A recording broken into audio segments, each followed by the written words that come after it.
Hello everyone.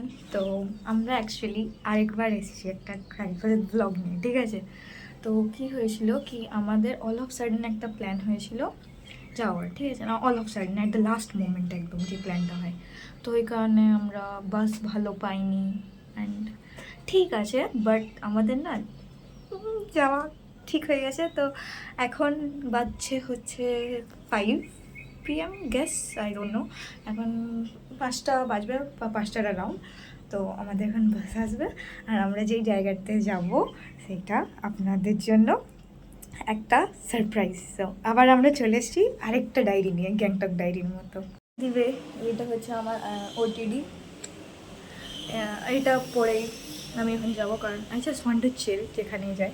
ঠিক আছে, comfort first rather than style. So let's go.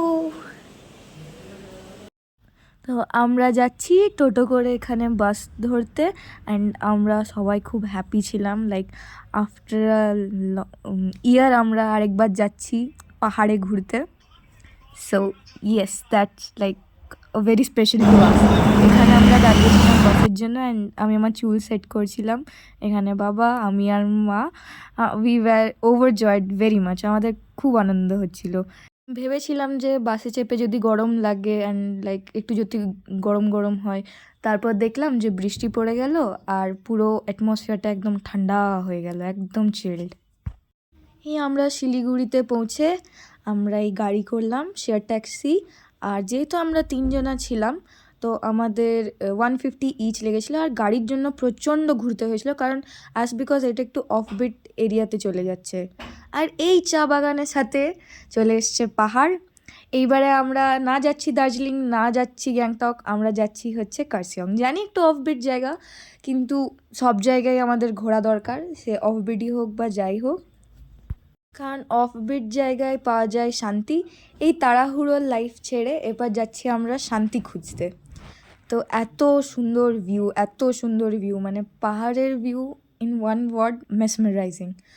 তো এরপর আমরা যাচ্ছি আমাদের গন্তব্যস্থলের দিকে। এই যে ছোট ছোট বাড়িগুলো দেখছেন, এইগুলো আমরা কিছুক্ষণ আগেই নিচে ছেড়ে এসেছিলাম। আর আরও উপরে গেলে এগুলো ম্যাচ বক্স হয়ে যাবে। আর এই যে মেঘকে আমরা প্লেনস থেকে দেখি, আমাদের পাহাড়ে এসে মনে হচ্ছে যেন সেই মেঘের ভিতর দিয়েই যাচ্ছি, মানে বিশ্বাস করা যায় না। আমরা পৌঁছে গেছি আমাদের হোমস্টেতে, আর এটা হচ্ছে আমাদের রুম, খুব সুন্দর রুমটা। আর এটা হচ্ছে আমার মা রেকর্ডিং করছিল, কারণ আমার একটু আনইজিনেস লাগছিল তাই। তো এটা ওয়াশরুম, খুব সুন্দর হোমস্টেটা। আর বাইরের ভিউটা তো আরও ভালো, ওটা দেখাবো। এখানে বেড আছে, এখানে একটা সাইড টেবিল আছে, এখানে একটা টেবিল আছে। আর এইটা হচ্ছে ভিউ, লাইক এইটা হচ্ছে ভিউ হোমস্টের, হচ্ছে এইটা ভিউ, মানে পুরো পাহাড়টা আমরা দেখতে পাচ্ছি এখান থেকে, যেন মনে হচ্ছে মেঘটাকে সামনে থেকে দেখছি। এখানে আমরা লিচি ড্রিঙ্ক খেতে খেতে আমি আর আমার মা একটা বুমরাং শ্যুট করে নিলাম।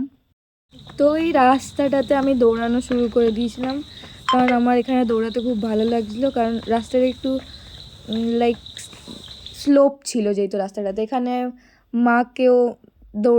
মাও দৌড়াচ্ছিল, তো মাকেও শ্যুট করেছিলাম আমি। তো তারপর এখানে গাড়ি চলে এলো বলে আর শ্যুট করা গেল না। দিয়ে আমরা হাঁটছিলাম, তো তাই আমার মা দৌড়ায়নি, আর আমরা আস্তে আস্তে হেঁটে হেঁটে যাচ্ছিলাম। বাট দেন আমার মা আবার দৌড়ানো শুরু করেছিল। তারপর আমার মাথায় এলো যে কেউ দৌড়াক কি না দৌড়াক, এরপর আমি দৌড়াই আর আমি এবার নিজেকে নিজেই শ্যুট করব। দিয়ে আমি দৌড়াতে স্টার্ট করলাম, আর গিয়েছিলাম ওয়াক করতে, কিন্তু ম্যারাথনের যেমন দৌড়াই অমনি দৌড়ে এসেছিলাম। আর নিজে খুশি হয়ে যাচ্ছিলাম, লাইক হ্যাশট্যাগ সেলফ অবসেস যেটাকে বলে। অ্যান্ড দেন আমি আমার মাকে বললাম whether she wants to accompany me or not. তো আমার মা বললো গাড়ি আসছে। আমি মাকে বললাম ঠিক আছে, তুমি যা করবে করো, আমি দৌড়ে আসি। তারপর আমি আবার দৌড়ানো স্টার্ট করলাম। এবার এখানে একটা খুব ফানি ইনসিডেন্ট হয়েছে। আমি এমনি করে দৌড়াচ্ছিলাম, যেমন আগে দৌড়াচ্ছিলাম, তো আমি দৌড়াতে যখন যাচ্ছিলাম, তখন অল অফ সাডেন একটা চিৎকার করতে শুরু করে দিয়েছে। তো আমি ভাবলাম কুকুরটা ছাড়া আছে হয়তো, আর এখানে আমি আমার মাকে ক্যাপচার করে নিয়েছি, আর এই কুকুরটাই আমার উপর চিৎকার করছিল। আজকের লাঞ্চটা আর স্ন্যাক্সটা শেয়ার করা হলো না, ওটাও আমাদের ইনক্লুডেড ছিল। আর এটা আমাদের ডিনার দেখতেই পাচ্ছ, রুটি আর চিকেন। সো আজকের ব্লগটা এখানেই এন্ড করছি। Bye bye and good night.